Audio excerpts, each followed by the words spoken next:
അനിൽ അംബാനിയുമായി ബന്ധപ്പെട്ട ജുഡീഷ്യൽ ഉത്തരവിൽ മാറ്റം വരുത്തിയതിന് 2 ജീവനക്കാരെ സുപ്രീംകോടതി പിരിച്ചുവിട്ടു. Code master Manav Sharma, assistant registrar Tapan Kumar Chakraborty എന്നിവരെയാണ് ചീഫ് ജസ്റ്റിസ് രഞ്ജൻ ഗൊഗോയ് പിരിച്ചുവിട്ടത്. അനിൽ അംബാനിയുടെ റിലയൻസ് കമ്മ്യൂണിക്കേഷൻസിന് എതിരെ എറിക്സൺ ഇന്ത്യ നൽകിയ കോടതിയലക്ഷ്യ ഹർജിയിലെ ഉത്തരവിൽ മാറ്റം വരുത്തിയതിനാണ് നടപടി. കോടതിയലക്ഷ്യ ഹർജിയിൽ ജസ്റ്റിസുമാരായ റോഹിൻടൺ തനിമാൻ, വിനീത് ശരൺ എന്നിവർ അടങ്ങിയ ബെഞ്ച് ജനുവരി 7-ന് പുറപ്പെടുവിച്ച വിധിയിൽ അനിൽ അംബാനിയോട് നേരിട്ട് കോടതിയിൽ ഹാജരാകാൻ നിർദ്ദേശിച്ചിരുന്നു.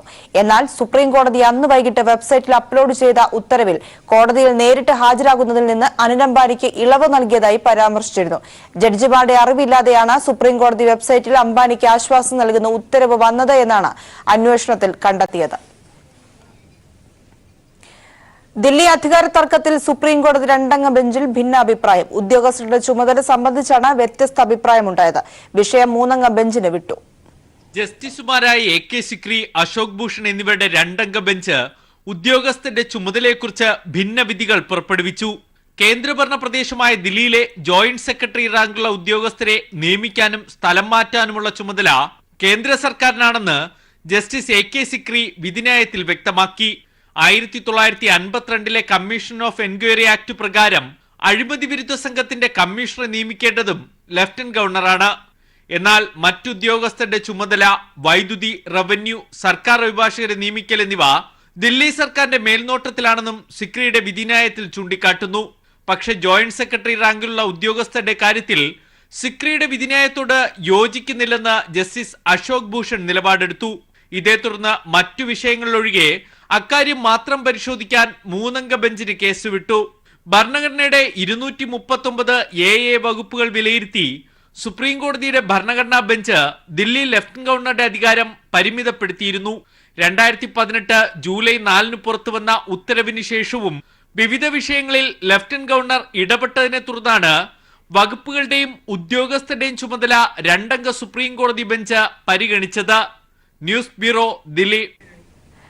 ദേവികുളം സബ് കളക്ടർ രേണു രാജനെതിരായ പെരുമാറ്റത്തിൽ S. രാജേന്ദ്രൻ MLA-ക്കെതിരെ പാർട്ടി നടപടിയെടുക്കുമെന്ന് CPIM സംസ്ഥാന സെക്രട്ടറി കോടിയേരി ബാലകൃഷ്ണൻ.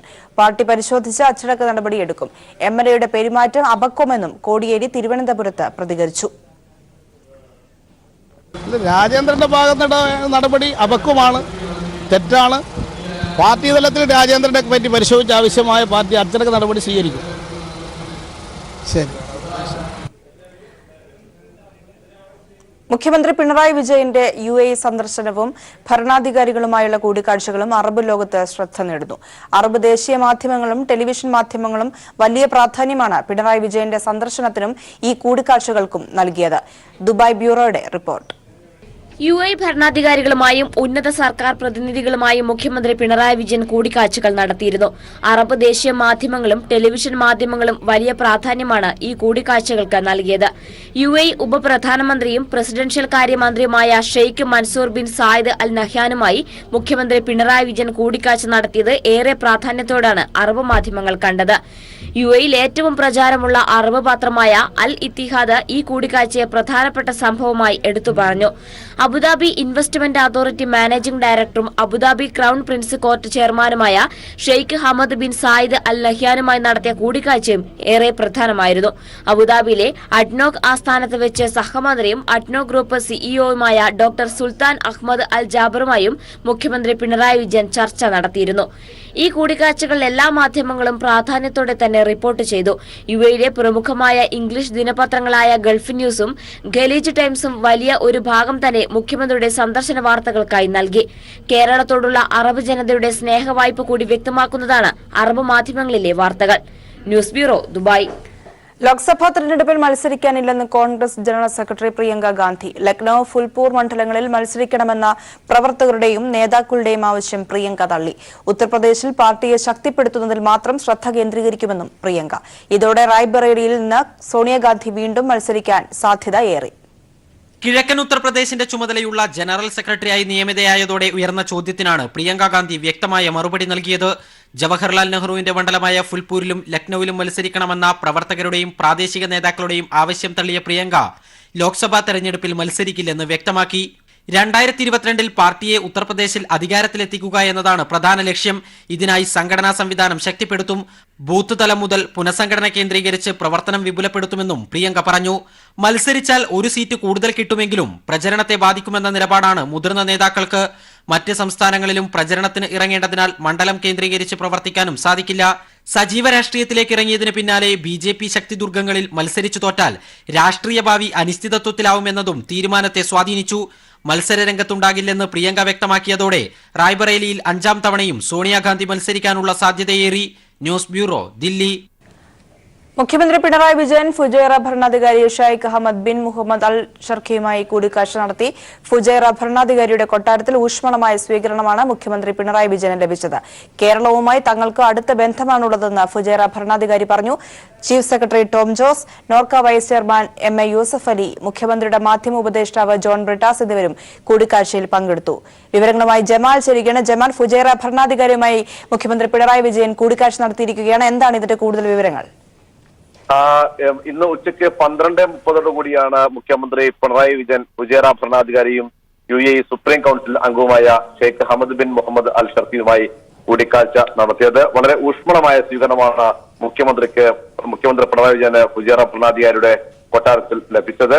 ഫുജൈറ കേരളവുമായി അടുത്ത ബന്ധം പുലർത്തുന്ന എമിറേറ്റാണ്. 10,000-കണക്കിന് മലയാളികൾ ഇവിടെ ജോലി ചെയ്യുന്നുണ്ട്. ഫുജൈറയുടെ ഭരണാധികാരിയുടെ കൊട്ടാരത്തിൽ തന്നെ നിരവധി തസ്തികകളിൽ മലയാളികൾ ജോലി ചെയ്യുന്നു. ഇങ്ങനെ മലയാളികളുമായി കേരളവുമായി അടുത്ത ബന്ധമാണ് തങ്ങൾക്കുള്ളതെന്നും ഈ ബന്ധം കൂടുതൽ ശക്തിപ്പെടുത്തുമെന്നും ഫുജൈറ ഭരണാധികാരി Sheikh Ahmed bin Mohammed al Sharqi മുഖ്യമന്ത്രി പിണറായി വിജയനോട് പറയുകയുണ്ടായി. Chief secretary Tom Jose, NORKA vice chairman MA Yusuff Ali, മുഖ്യമന്ത്രിയുടെ മാധ്യമ ഉപദേഷ്ടാവ് ജോൺ ബ്രിട്ടാസ് എന്നിവരും ഈ കൂടിക്കാഴ്ചയിൽ പങ്കെടുത്തിരുന്നു. മുഖ്യമന്ത്രിയുടെ സന്ദർശനം നാളെയും മറ്റന്നാളും കൂടെ UAE തുടരും. നാളെയും മറ്റന്നാളുമായി നടക്കുന്ന ലോക കേരള സഭയുടെ മിഡിൽ ഈസ്റ്റ് റീജിയണൽ സമ്മേളനത്തിൽ മുഖ്യമന്ത്രി പങ്കെടുക്കും. ഇന്നലെ രാവിലെയാണ് മുഖ്യമന്ത്രി അബുദാബിയിൽ എത്തിച്ചേർന്നത്. അബുദാബിയിൽ ഇന്നലെ വിവിധ ഭരണാധികാരികളുമായും ഉന്നത സർക്കാർ പ്രതിനിധികളുമായും മുഖ്യമന്ത്രി ചർച്ച നടത്തിയിരുന്നു. UAE ഉപപ്രധാനമന്ത്രിയായിരുന്ന പ്രധാനമന്ത്രിയും പ്രസിഡൻഷ്യൽ കാര്യ വകുപ്പ് നിർവഹിക്കുന്ന Sheikh Mansoor bin Zayed Al നഹ്യാനുമായി മുഖ്യമന്ത്രി പിണറായി വിജയൻ കൂടിക്കാഴ്ച നടത്തിയിരുന്നു. കേരളവുമായുള്ള സഹകരണം ശക്തമാക്കുമെന്നാണ് ഈ ഭരണാധികാരികൾ ഒക്കെ തന്നെയും പറഞ്ഞത്. ഏതായാലും ഊഷ്മളമായ സ്വീകരണമാണ് മുഖ്യമന്ത്രി പിണറായി വിജയന് UAE വിവിധ ഭരണാധികാരികളിൽ നിന്ന് ലഭിച്ചുകൊണ്ടിരിക്കുന്നത്. മുഖ്യമന്ത്രി പിണറായി വിജയൻ ഫുജൈറ ഭരണാധികാരിയുമായി കൂടിക്കാഴ്ച നടത്തിയിരിക്കുന്നു. വിവരങ്ങളാണ് ജമാൽ നൽകിയത്. ലോക്സഭാ തെരഞ്ഞെടുപ്പിൽ മത്സരിക്കുന്നതിൽ ഉമ്മൻചാണ്ടിക്ക് ആശയക്കുഴപ്പം. MLA ആയതിനാൽ മത്സരിക്കേണ്ട സാഹചര്യം ഇല്ലെന്ന് പറയുമ്പോഴും ഹൈക്കമാൻഡ് ആവശ്യപ്പെട്ടാൽ മത്സരിക്കുന്ന കാര്യം പരിഗണിക്കാമെന്ന നിലപാടിലാണ് ഉമ്മൻചാണ്ടി. ഘടകകക്ഷികൾക്ക് കൂടുതൽ സീറ്റുകൾ ആവശ്യപ്പെടാൻ അവകാശമുണ്ട്. എന്നാൽ മുന്നണിയിൽ കാര്യമായ തർക്കങ്ങൾ ഇല്ലാതെ ഈ ആവശ്യം ചർച്ചകളിലൂടെ പരിഹരിക്കാനാകുമെന്നും ഉമ്മൻചാണ്ടി പറഞ്ഞു. ഇതിങ്ങനെ മാധ്യമങ്ങളിൽ വരുന്ന ചർച്ചയ്ക്കപ്പുറത്തേക്ക് പാർട്ടിയിലൊരു ചർച്ചയോ കാര്യങ്ങളോ ഒന്നും ആയിട്ടില്ല. അപ്പോൾ MLA ആയ ഞാൻ വന്ന് മത്സരിക്കേണ്ട ഒരു പ്രത്യേക സാഹചര്യമില്ല. അതെ, അത് പിന്നെ ഏത് കാര്യത്തിലും അവസാന വാക്ക് ഉണ്ടല്ലോ. കുറ്റവാളികളായ ജനപ്രതിനിധികൾ രാജിവെക്കുന്ന വിഷയത്തിൽ രമേശ് ചെന്നിത്തലയ്ക്ക് ഇരട്ടത്താപ്പ്. ഷുക്കൂർ കേസിൽ പ്രതിയായ TV രാജേഷ് രാജിവെക്കണമെന്നാവശ്യപ്പെട്ട ചെന്നിത്തല എന്നാൽ സുനന്ദ കേസിൽ ശശി തരൂർ രാജിവെക്കേണ്ടതില്ലെന്ന് പറഞ്ഞു. ഒരു വാർത്താ ചാനൽ പുറത്തുവിട്ട സർവേ ഫലം പൂർണ്ണമായും ശരിയാണെന്ന് കരുതുന്നില്ലെന്നും അദ്ദേഹം വ്യക്തമാക്കി. സർവേ ഫലത്തിൽ പ്രതിപക്ഷ നേതാവിന്റെ പ്രവർത്തനത്തിന് മാർക്ക് കുറഞ്ഞുപോയതിനെപ്പറ്റി ചോദിച്ചപ്പോൾ താനൊരു പാവമാണെന്നായിരുന്നു അദ്ദേഹം പ്രതികരിച്ചത്. അല്ല, ശശി തരൂരുമായി ബന്ധപ്പെട്ട കേസിൽ ഇപ്പോഴും റെക്കോർഡുകളുള്ളത് അൺനോൺ ഡെത്ത് എന്നുള്ളതാണ്.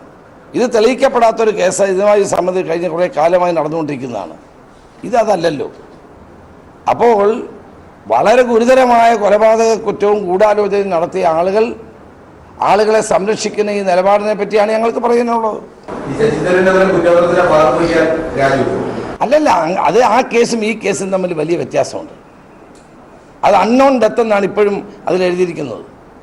ഞങ്ങൾ പരിശോധിച്ചപ്പോൾ ഞങ്ങൾക്ക് മനസ്സിലാവും. അതാണോ ഇത് തമ്മിൽ എന്ത് ബന്ധമാണ് ഇതിനുള്ളത്? ഞാൻ പോപ്പുലാരിറ്റി എന്നുള്ള ഒരാളല്ല. ഞാനൊരു പാവപ്പെട്ടവൻ, ജനങ്ങൾ തിരഞ്ഞെടുത്തത് കൊണ്ട് ഇങ്ങനെയൊക്കെ ജീവിച്ചു പോകുന്നു എന്നുള്ളതല്ലാതെ. അല്ല, എൻ്റെ കാര്യങ്ങളാണ്. ഞാനൊരു പാവപ്പെട്ടവർക്ക് നാട്ടിൽ ഇപ്പം കുറേ കാലമായിട്ട് ഇവിടെ പ്രവർത്തിച്ച് നടക്കുന്ന ഒരാളാണ് കൂട്ടിയാൽ മതി. ഞാൻ പാവം, എന്നെ വിട്.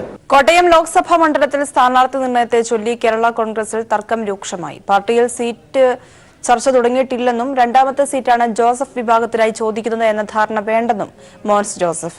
അതേസമയം അവസാന ലാപ്പിൽ ജോസഫിനെ മെരുക്കി സീറ്റിൽ സ്വന്തം പക്ഷക്കാരനെ നിർത്താനാകുമെന്നാണ് മാണി വിഭാഗത്തിന്റെ പ്രതീക്ഷ. കേരള കോൺഗ്രസിൽ സീറ്റ് ചർച്ചകൾ തുടങ്ങിയിട്ടില്ലെങ്കിലും കോട്ടയം ലോക്സഭാ സീറ്റിൽ നിഷ ജോസ് കെ മാണി, സ്റ്റീഫൻ ജോർജ്, തോമസ് ചാഴിക്കാടൻ, പ്രിൻസ് ലൂക്കോസ് എന്നിവരെയാണ് മാണി വിഭാഗം പരിഗണിക്കുന്നത്. ജോസ് കെ മാണിയുടെ ഭാര്യ നിഷയുടെ പേർ ആദ്യം ഉയർന്നപ്പോൾ ജോസഫ് വിഭാഗം കലാപക്കൊടി ഉയർത്തിയതോടെ മാണി വിഭാഗത്തിന്റെ ചർച്ചകൾ ഒതുക്കത്തിലായി. ഒടുവിൽ സ്റ്റീഫൻ ജോർജിന് പ്രഥമ പരിഗണന നൽകുന്നുവെന്ന രഹസ്യം പരസ്യമായതോടെ മോൻസ് ജോസഫ് രംഗത്തെത്തി. കേരള കോൺഗ്രസിൽ സീറ്റുകളുമായി ബന്ധപ്പെട്ടും സ്ഥാനാർത്ഥിയൊക്കെ ചർച്ച വരാൻ പോകുന്നുള്ളൂ. എങ്കിലും കേരള കോൺഗ്രസ് മത്സരിക്കുന്ന സീറ്റുകൾ കോട്ടയമായാലും ഇടുക്കി ആയാലും അഡീഷണലായി ലഭിക്കുന്ന സീറ്റ് ഉൾപ്പെടെ ആയാലും ജയസാധ്യത ഉറപ്പുവരുത്താൻ കഴിയുന്ന നിലയിൽ സ്ഥാനാർത്ഥികളെ നിർണ്ണയിക്കേണ്ടതായിട്ടുണ്ട്. അപ്പോൾ അതുകൊണ്ട് ലീഡർഷിപ്പിൽ നിന്നുള്ള പ്രധാനപ്പെട്ട നേതാക്കൾ അടക്കം മത്സരിക്കുന്നതും പാർട്ടി ചർച്ച ചെയ്യേണ്ടതായിട്ടുണ്ട്. പ്രധാന നേതാവ് എന്ന നിലയിൽ പി ജെ ജോസഫ് സാറ് മത്സരിക്കേണ്ടത് ജയിക്കാൻ ആവശ്യമാണ് എന്ന സാഹചര്യം ഉണ്ടെങ്കിൽ അത് പാർട്ടി പരിശോധിക്കേണ്ട വിഷയമാണ്. 2 സീറ്റ് ആവശ്യം ഉന്നയിച്ച പി ജെ ജോസഫിന്റെ വാദം അംഗീകരിക്കില്ലെന്ന നിലപാടിലാണ് മാണിയും ജോസ് കെ മാണിയും. ജോസഫ് പാർട്ടി വിട്ടുപോകാതിരിക്കാൻ സഭാപിതാക്കന്മാരുമായി മാണി നേരത്തെ ബന്ധപ്പെട്ടിരുന്നു. എന്നാൽ കോട്ടയത്ത് സീറ്റ് പ്രഖ്യാപിക്കുന്നതിൽ തങ്ങളുടെ അഭിപ്രായങ്ങൾ മാനിക്കാതെ രഹസ്യ നീക്കങ്ങൾ നടത്തുന്നതാണ് പരസ്യമായ അഭിപ്രായ പ്രകടനത്തിന് ജോസഫ് വിഭാഗത്തെ പ്രേരിപ്പിച്ചത്. അതേസമയം പി ജെ ജോസഫിന് കോട്ടയം സീറ്റിൽ മത്സരിക്കാൻ താല്പര്യമുണ്ടെന്ന കാര്യം പരസ്യപ്പെടുത്തുന്നത് കൂടിയായിരുന്നു മോൻസ് ജോസഫിന്റെ വാക്കുകൾ. News bureau, Kottayam. പ്രായപൂർത്തിയാകാത്ത പെൺകുട്ടിയെ മുൻ ഇമാം പീഡിപ്പിച്ച കേസിൽ വഴിത്തിരിവ്. കേസിൽ കൂടുതൽ പ്രതികളുണ്ടെന്ന സൂചന നൽകിയ അന്വേഷണ സംഘം പീഡനം നടന്നെന്ന് പെൺകുട്ടി മൊഴി നൽകിയിട്ടുണ്ടെന്നും ആദ്യം മൊഴി നൽകാത്തത് അമ്മയെ പേടിച്ചിട്ടെന്നും നെടുമങ്ങാട് ഡിവൈഎസ്പി ഡി അശോകൻ പറഞ്ഞു. അതേസമയം ഇമാം ഹൈക്കോടതിയിൽ ജാമ്യാപേക്ഷ നൽകി. തുടർച്ചയായി 5 ദിവസം നടത്തിയ കൌൺസിലിംഗിനൊടുവിലാണ് പെൺകുട്ടി പീഡന വിവരം തുറന്നു പറഞ്ഞത്. ശിശുക്ഷേമ സമിതിക്ക് മുൻപാകെയും SAT ആശുപത്രിയിലെ ഡോക്ടറോടും കുട്ടി പീഡന വിവരം നടന്നതായി സമ്മതിക്കുകയായിരുന്നു. കൃത്യമായ വൈദ്യപരിശോധനയിലും പീഡന വിവരം സ്ഥിരീകരിക്കപ്പെട്ടിട്ടുണ്ട്. പീഡനം നടന്നെന്ന് പെൺകുട്ടി മൊഴി നൽകിയിട്ടുണ്ടെന്നും ആദ്യം മൊഴി നൽകാത്തത് അമ്മയെ പേടിച്ചിട്ടാണെന്നും നെടുമങ്ങാട് ഡിവൈഎസ്പി അശോകൻ പറഞ്ഞു. സംഭവത്തിൽ കൂടുതൽ പ്രതികളുണ്ടോ എന്ന് അന്വേഷണ സംഘം സംശയിക്കുന്നുണ്ടെന്നും അദ്ദേഹം പ്രതികരിച്ചു. രഹസ്യമൊഴി കിട്ടുന്നതോടുകൂടി ബാക്കി കാര്യങ്ങളൊക്കെ എല്ലാം തീരുമാനം ഉണ്ടാവും. തീർച്ചയായും മാറിയിട്ടുണ്ട്. കുറച്ചുകൂടെ കുട്ടി പോലീസിനോടല്ല ചൈൽഡ് ലൈൻകാരോട് കോപ്പറേറ്റ് ചെയ്യുന്നുണ്ട്. പൂർണ്ണമായും കുട്ടി എന്തായാലും ഈ സംഭവം ഇതുമായി ബന്ധപ്പെട്ട് നടന്നു എന്നുള്ള കാര്യം ഉറപ്പിച്ച് പറഞ്ഞിട്ടുണ്ട് കുട്ടി. പിന്നെ ഇതിനകത്ത് 1-2 കാര്യങ്ങളുടെ കുട്ടി പറഞ്ഞിട്ടുണ്ട്. അത് വെരിഫിക്കേഷൻ കഴിഞ്ഞ ശേഷം പറയാം. വാപ്പയെ ഗൾഫിൽ നിന്ന് വരുത്തി വാപ്പയെ ഏൽപ്പിക്കണമെന്നുള്ളതാണ് ഇപ്പം ചൈൽഡ് ലൈൻകാരുടെ ഒരു തീരുമാനമായിട്ട് എനിക്ക് ഇന്നലെ അറിയാൻ കഴിഞ്ഞത്. സംഭവത്തിൽ അന്വേഷണം ഊർജിതപ്പെടുത്തിയിട്ടുണ്ടെന്നും പ്രതി ഷെഫീഖ് അൽ ഖാസിമിയെ ഉടൻ പിടികൂടാനാകുമെന്നും അദ്ദേഹം പ്രതികരിച്ചു. ഇമാമിനെതിരെ പെൺകുട്ടിയോ വീട്ടുകാരോ നേരത്തെ പരാതി നൽകാൻ തയ്യാറാകാത്തത് പെൺകുട്ടിയുടെ വീട്ടുകാർക്കുമേൽ ഇമാമിനുള്ള സ്വാധീനമാണെന്നും പീഡന വിവരം ചിലർക്ക് അറിയാമായിരുന്നുവെന്നും പെൺകുട്ടി മൊഴി നൽകിയതായാണ് സൂചന. Rinu Sreedhar, news bureau, Thiruvananthapuram. ഹർത്താൽ ദിനത്തിൽ നെടുമങ്ങാട് പോലീസ് സ്റ്റേഷന് നേരെ ബോംബെറിഞ്ഞ 3 പ്രതികൾ കൂടി പിടിയിൽ. സംഘപരിവാർ പ്രവർത്തകരായ ശ്രീനാഥ്, ശ്രീറാം, അഭിലാഷ് എന്നിവരാണ് പിടിയിലായത്. തിരുവനന്തപുരം റെയിൽവേ സ്റ്റേഷന് മുന്നിൽ നിന്നാണ് അന്വേഷണ സംഘം ഇവരെ അറസ്റ്റ് ചെയ്തത്. പോലീസ് സ്റ്റേഷന് നേരെ ബോംബെറിഞ്ഞ കേസിലെ മുഖ്യപ്രതി പ്രവീൺ നേരത്തെ പിടിയിലായിരുന്നു. പ്രവീണിനൊപ്പം മറ്റൊരു പ്രതിയായ നെടുമങ്ങാട് സ്വദേശി ശ്രീജിത്തിനെയും പോലീസ് അന്നേ ദിവസം അറസ്റ്റ് ചെയ്തിരുന്നു. ഇതോടെ സ്റ്റേഷനിൽ ബോംബെറിഞ്ഞ കേസിൽ ഇതുവരെ 12 പേരും നെടുമങ്ങാട്ട് ഹർത്താൽ ദിനത്തിൽ അക്രമം നടത്തിയതിൽ 28 പേരും പിടിയിലായി. പ്രണയദിനത്തിൽ IAS പ്രണയം സഫലമായി. കോഴിക്കോട് നടന്ന ചടങ്ങിലാണ് കർണാടക ദാവൻഗരെ ജില്ലാ കളക്ടറും ജില്ലാ പഞ്ചായത്ത് സിഇഒയും വിവാഹിതരായത്. മലയാളിയായ അശ്വതി സെലുരാജിന് വിശാഖപട്ടണം സ്വദേശി ബഗാഡി ഗൌതം മിന്നുകെട്ടി. ഒരു IAS പ്രണയവിവാഹത്തിനാണ് പ്രണയദിനത്തിൽ കോഴിക്കോട് ടാഗോർ ഹാൾ സാക്ഷ്യം വഹിച്ചത്. കർണാടക ദാവൻഗരെ ജില്ലാ പഞ്ചായത്തിന്റെ ചീഫ് എക്സിക്യൂട്ടീവ് ഓഫീസറും കോഴിക്കോട് സ്വദേശിനിയുമായ അശ്വതി സെലുരാജിന് ദാവൻഗരെ കളക്ടർ ബഗാഡി ഗൌതം താലി ചാർത്തി.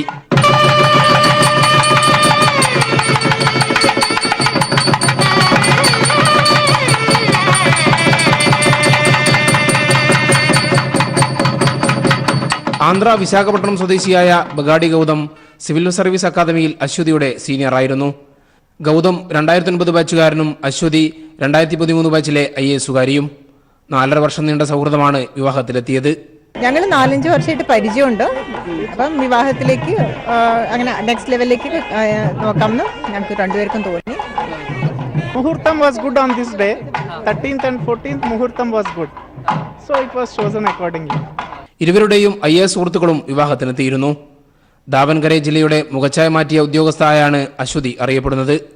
കുടിവെള്ളമില്ലാത്ത ജില്ലയിലെ ഓരോ വീട്ടിലും ദിവസം 22 ലിറ്റർ കുടിവെള്ളം എത്തിച്ച ഉദ്യോഗസ്ഥ. ആരോഗ്യം, വിദ്യാഭ്യാസം, ശുചിത്വം എന്നീ 29 വകുപ്പുകളുടെ ചുമതലയുള്ള ഓഫീസർ. കോഴിക്കോട് ചേവായൂരിലെ TB സെല്ലുരാജ്, പുഷ്പ ദമ്പതികളുടെ മകളാണ് അശ്വതി സെല്ലുരാജ്. News bureau, Kozhikode. പെരിയാറിൽ കരിങ്കല്ലിൽ കെട്ടിയ നിലയിൽ കണ്ടെത്തിയ സംഭവത്തിൽ യുവതിയെ കൊലപ്പെടുത്തിയത് ശ്വാസം മുട്ടിച്ചാണെന്ന് പോസ്റ്റ്മോർട്ടം റിപ്പോർട്ട്. ശരീരത്തിൽ മറ്റു പരിക്കുകളില്ല. ഒരു ചുരിദാറിന്റെ ബോട്ടം അപ്പാടെയാണ് വായിൽ തിരികെ കയറ്റിയിരിക്കുന്നത്. സമീപ നാളുകളിൽ കാണാതായ യുവതികളെ കേന്ദ്രീകരിച്ചാണ് അന്വേഷണം നീളുന്നത്. ശ്വാസം മുട്ടിച്ചാണ് യുവതിയെ കൊലപ്പെടുത്തിയതെന്ന് പോസ്റ്റ്മോർട്ടം റിപ്പോർട്ടിൽ സ്ഥിരീകരിച്ചു. മുഖത്തിലോ കഴുത്തിലോ ബലം പ്രയോഗിച്ചാണോ വായിൽ തുണി തിരികെ കയറ്റിയാണോ ശ്വാസം മുട്ടിച്ചതെന്ന് സ്ഥിരീകരിക്കാൻ കൂടുതൽ പരിശോധന ആവശ്യമാണ്. യുവതിയുടെ വായിൽ ചുരിദാറിന്റെ ഒരു ബോട്ടം അപ്പാടെയാണ് തിരികെ കയറ്റിയിരുന്നത്. എന്നാൽ മറ്റ് ബലപ്രയോഗത്തിന്റെ ലക്ഷണങ്ങളില്ല. മൃതദേഹത്തിൽ ഒടിവോ ക്ഷതങ്ങളോ പരിക്കുകളോ ഇല്ല. ലൈംഗിക ബന്ധത്തിന്റെ സൂചനകളുണ്ടെങ്കിലും അടുത്തകം നടന്നതിന്റെയോ അതിക്രമം ഉണ്ടായതിന്റെയോ ലക്ഷണങ്ങളില്ല. നഖം വെട്ടിയിരിക്കുന്നത് മുതൽ മുടി കളർ ചെയ്തിരിക്കുന്നതുവരെ നോക്കിയാൽ സൗന്ദര്യം നന്നായി ശ്രദ്ധിച്ചിരുന്ന യുവതിയാണെന്ന് വ്യക്തം. എന്നാൽ മൃതദേഹത്തിൽ ആഭരണങ്ങൾ ഒരു തരി പോലും ഇല്ലാത്തത് സംശയത്തിന് ഇടയാക്കുന്നുണ്ട്. കാത് തുളച്ചതായി കാണാമെങ്കിലും കമ്മലോ ചെറിയ കല്ലുകളോ പോലുമില്ല. ചൊവ്വാഴ്ച രാത്രിയോടെ പെരിയാറിൽ കണ്ടെത്തിയ 2 ദിവസത്തോളം പഴക്കമുള്ള ശരീരമാണ് പോലീസ് സർജൻ AK ഉന്മേഷിന്റെ നേതൃത്വത്തിലുള്ള സംഘം പോസ്റ്റ്മോർട്ടം ചെയ്തത്. 25-നും 40-നും ഇടയിലാണ് യുവതിയുടെ പ്രായമെന്നും പോസ്റ്റ്മോർട്ടം റിപ്പോർട്ടിൽ പറയുന്നു. അടുത്തിടെ കാണാതായ സമാന ലക്ഷണങ്ങളുള്ള യുവതികളെ കേന്ദ്രീകരിച്ചാണ് പോലീസ് അന്വേഷണം നീളുന്നത്. പരാതികൾ വന്നിട്ടുള്ള കേസുകളും പോസ്റ്റ്മോർട്ടം റിപ്പോർട്ടിലെ വിവരങ്ങളും പരിശോധിച്ച് യുവതി ആരാണെന്ന് കണ്ടെത്താനുള്ള ശ്രമത്തിലാണ് പോലീസ്. ആലുവ ഡിവൈഎസ്പിയുടെ നേതൃത്വത്തിലുള്ള സംഘമാണ് കേസ് അന്വേഷിക്കുന്നത്. News bureau, Kochi. യുവധാര പബ്ലിക്കേഷൻസിന്റെ തൊഴിൽ തേടി യുവത തെരുവിലേക്ക് എന്ന പുസ്തകം തിരുവനന്തപുരത്ത് പ്രകാശനം ചെയ്തു. CPIM സംസ്ഥാന സെക്രട്ടറി കോടിയേരി ബാലകൃഷ്ണൻ, DYFI അഖിലേന്ത്യാ പ്രസിഡന്റ് PA മുഹമ്മദ് റിയാസിന് നൽകിയാണ് പ്രകാശനം നിർവഹിച്ചത്. BJP സർക്കാർ 5 വർഷം കൊണ്ട് തൊഴിലുണ്ടായിരുന്നവരുടെ തൊഴിൽ ഇല്ലാതാക്കി. ഇന്ത്യയിലെ യുവാക്കളെ മോദി സർക്കാർ വഞ്ചിച്ചതായും കോടിയേരി കുറ്റപ്പെടുത്തി. DYFIയുടെ കേന്ദ്ര സംസ്ഥാന നേതാക്കളും ചടങ്ങിൽ പങ്കെടുത്തു.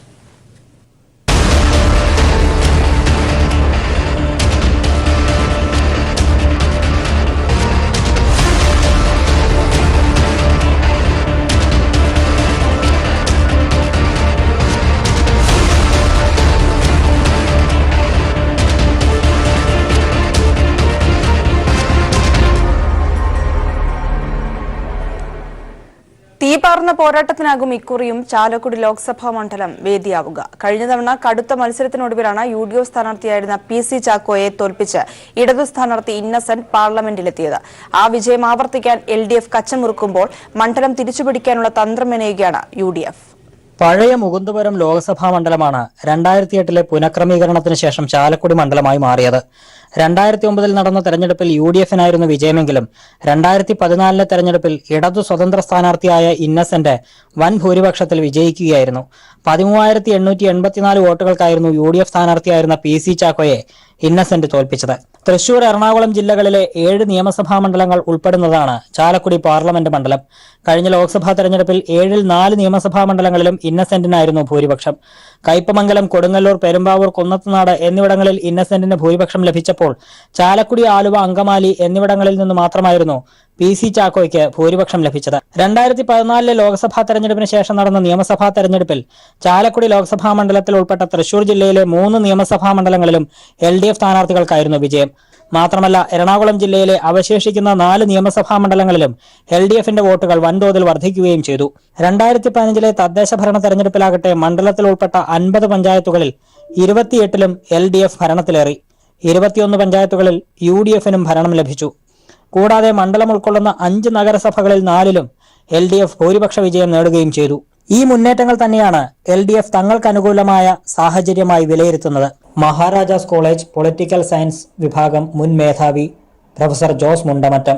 ന്യൂനപക്ഷങ്ങൾക്ക് ഭൂരിപക്ഷമുള്ള ഒരു ലോക്സഭാ മണ്ഡലമായ ചാലക്കുടിയിൽ ഇടതുപക്ഷത്തിൻ്റെ പ്രസക്തി ന്യൂനപക്ഷങ്ങൾ സ്വാഭാവികമായിട്ടും മനസ്സിലാക്കും. അതുകൂടാതെ ഇപ്പോഴത്തെ ലോകസഭാംഗമായ ശ്രീ ഇന്നസെന്റ് ചെയ്തിട്ടുള്ള വികസന പ്രവർത്തനങ്ങൾ, അതോടൊപ്പം തന്നെ മഹാപ്രളയത്തെ ഇടതുപക്ഷ ഗവൺമെന്റ് അഭിമുഖീകരിച്ചും ജനങ്ങൾക്ക് ആശ്വാസം എത്തിച്ചു കൊടുത്തതും ഈ വസ്തുതകളൊക്കെ മനസ്സിലാക്കുമ്പോൾ ഇടതുപക്ഷത്തിന് വിജയസാധ്യതയുള്ള ഒരു മണ്ഡലമാണ് ചാലക്കുടി ലോക്സഭാ മണ്ഡലമെന്ന് വ്യക്തമാകും. UDFന്റെ കുത്തക മണ്ഡലമായി വിശേഷിപ്പിക്കപ്പെടുന്ന പഴയ മുകുന്ദപുരം മണ്ഡലത്തിലെ വിജയഗാഥ വീണ്ടെടുക്കാനുള്ള ശ്രമത്തിലാണ് ഐക്യജനാധിപത്യ മുന്നണി. 1957 മണ്ഡലം രൂപീകൃതമായത് മുതൽ 4 തവണയൊഴികെ ബാക്കിയെല്ലാം UDFനായിരുന്നു വിജയം. എന്നാൽ പ്രബലൻ എന്ന് കരുതപ്പെട്ടിരുന്ന PC ചാക്കോയുടെ 2014 പരാജയം കോൺഗ്രസ് പ്രതീക്ഷിച്ചിരുന്നില്ല. അതിനാൽ തന്നെ LDF വിജയം ആവർത്തിക്കുമോ എന്ന വലിയ ആശങ്ക UDFനെ അലോസരപ്പെടുത്തുന്നുമുണ്ട്. സിറ്റിംഗ് സീറ്റ് നിലനിർത്തുക എന്നതാണ് ഇടതുമുന്നണിയുടെ ലക്ഷ്യം. അതേസമയം തങ്ങളുടെ പരമ്പരാഗത കോട്ട തിരിച്ചുപിടിക്കാമെന്ന കണക്കുകൂട്ടലാണ് UDFും. ചാലക്കുടിയിൽ നിന്നും KM ഉമേഷ്. CPIM സംസ്ഥാന സെക്രട്ടറി കോടിയേരി ബാലകൃഷ്ണൻ നയിക്കുന്ന കേരള സംരക്ഷണ യാത്ര അല്പസമയത്തിനകം ആരംഭിക്കും. LDF തെരഞ്ഞെടുപ്പ് പ്രവർത്തനത്തിന് മുന്നോടിയായിട്ടാണ് ജാഥ നടത്തുന്നത്. വിവരങ്ങളുമായി ജീവൻ ചേരുകയാണ്. ജീവൻ, എപ്പോഴായിരിക്കും ജാഥ ആരംഭിക്കുന്നത്? ഏറ്റവും പുതിയ വിവരങ്ങൾ എന്തൊക്കെയാണ്? അതിൽ പങ്കെടുക്കേണ്ട ആളുകളൊക്കെ അവിടെ എത്തി തുടങ്ങിയോ? പ്രിയ, ഞാനിപ്പോൾ നിൽക്കുന്നത് പൂജപ്പുര മൈതാനത്താണ്. ഇവിടെ നിന്നാണ് CPIMന്റെ സംസ്ഥാന സെക്രട്ടറി കോടിയേരി ബാലകൃഷ്ണൻ നയിക്കുന്ന കേരള സംരക്ഷണ യാത്രയ്ക്ക് ഇന്ന് സമാരംഭം കുറിക്കപ്പെടുന്നത്. 2 ജാഥകളാണ് കേരളത്തിൻ്റെ എല്ലാ നിയോജക മണ്ഡലങ്ങളിലും എത്തും വിധത്തിൽ LDFന്റെ സംസ്ഥാന കമ്മിറ്റി ക്രമീകരിച്ചിരിക്കുന്നത്. അതിൽ തെക്കൻ മേഖലാ ജാഥയുടെ ഉദ്ഘാടനമാണ് അല്പസമയത്തിനകം ഇവിടെ തിരുവനന്തപുരം പൂജപ്പുര മൈതാനിയിൽ നടക്കാൻ പോകുന്നത്. ഇവിടെ ഈ ജാഥ ഉദ്ഘാടനം ചെയ്യുന്നത് CPIയുടെ അഖിലേന്ത്യാ ജനറൽ സെക്രട്ടറിയായ സുധാകർ റെഡ്ഡിയാണ്.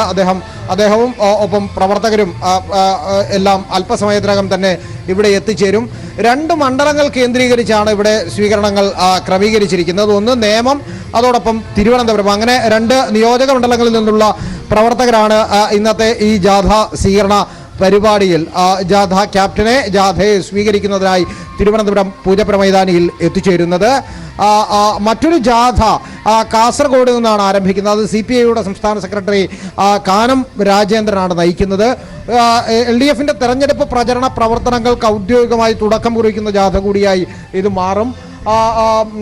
വികസനം, സമാധാനം, സാമൂഹ്യ പുരോഗതി, ജനപക്ഷം, ഇടതുപക്ഷം എന്നീ മുദ്രാവാക്യങ്ങൾ മുന്നോട്ട് വെക്കുന്നതിനോടൊപ്പം BJPയെ പുറത്താക്കൂ, രാജ്യത്തെ രക്ഷിക്കൂ എന്നതാണ് ഈ ജാഥയുടെ പ്രധാനപ്പെട്ട മുദ്രാവാക്യങ്ങളിൽ ഒന്ന്. ഒരുപക്ഷെ കഴിഞ്ഞ 2.5 വർഷക്കാലത്തെ LDF സർക്കാരിൻ്റെ വികസന നേട്ടങ്ങൾ പറയുന്നതിനോടൊപ്പം തന്നെ കഴിഞ്ഞ നാളുകളിൽ BJPയും ഒപ്പം UDFും വിശിഷ്ട കോൺഗ്രസ് അടക്കമുള്ളവർ സ്വീകരിച്ച രാഷ്ട്രീയ നിലപാടുകൾ എണ്ണിപ്പറഞ്ഞും ചൂണ്ടിക്കാട്ടിയും ജനങ്ങളുമായി സംവദിച്ചുമായിരിക്കും ജാഥ മുൻപോട്ടുള്ള അതിൻ്റെ പ്രയാണം പൂർത്തിയാക്കുക. ഇന്ന് ഈ സ്വീകരണ സമ്മേളനം മാത്രമാണ് ഇവിടെ നടക്കുന്നത്. നാളെയോടുകൂടിയാണ് തിരുവനന്തപുരത്തിൻ്റെ വിവിധ മേഖലകളിലൂടെ ജാഥ കടന്നു പോകുന്നത്. നാളെ പേരൂർക്കടയിൽ നിന്നും ആരംഭിക്കും വിധത്തിലാണ് ക്രമീകരിച്ചിരിക്കുന്നത്. 2 ദിവസങ്ങളിലായിട്ടാണ് തിരുവനന്തപുരത്ത് പര്യടനം നടത്തുക. തുടർന്ന് കൊല്ലം, പത്തനംതിട്ട, അതോടൊപ്പം ആലപ്പുഴ, അങ്ങനെ വിവിധ കേന്ദ്രങ്ങൾ പിന്നിട്ടുകൊണ്ടാണ് ജാഥ പര്യടനം നടന്നത്. മാർച്ച് 2-ന് കാനം രാജേന്ദ്രൻ നയിക്കുന്ന വടക്കൻ മേഖലാ ജാഥയും CPIMന്റെ സംസ്ഥാന സെക്രട്ടറി കോടിയേരി ബാലകൃഷ്ണൻ നയിക്കുന്ന തെക്കൻ മേഖലാ ജാഥയും തൃശ്ശൂരിൽ വെച്ച് 2 ജാഥകളും ലയിച്ചുകൊണ്ട് മഹാറാലിയോടുകൂടി മാർച്ച് 2-ന് അവസാനിക്കും വിധത്തിലാണ് ഇപ്പോൾ ക്രമീകരണം നടത്തിയിരിക്കുന്നത്. വൈകുന്നേരത്തെ യോഗത്തിൽ പ്രധാനപ്പെട്ട എല്ലാ LDF നേതാക്കന്മാരും സംസാരിക്കുന്നുണ്ട്. CPIM സംസ്ഥാന സെക്രട്ടറി കോടിയേരി ബാലകൃഷ്ണൻ നയിക്കുന്ന കേരള സംരക്ഷണ യാത്രയ്ക്ക് ജാഥയ്ക്ക് അല്പസമയത്തിനകം പൂജപ്പുര മൈതാനിയിൽ നിന്ന് തുടക്കമാകും.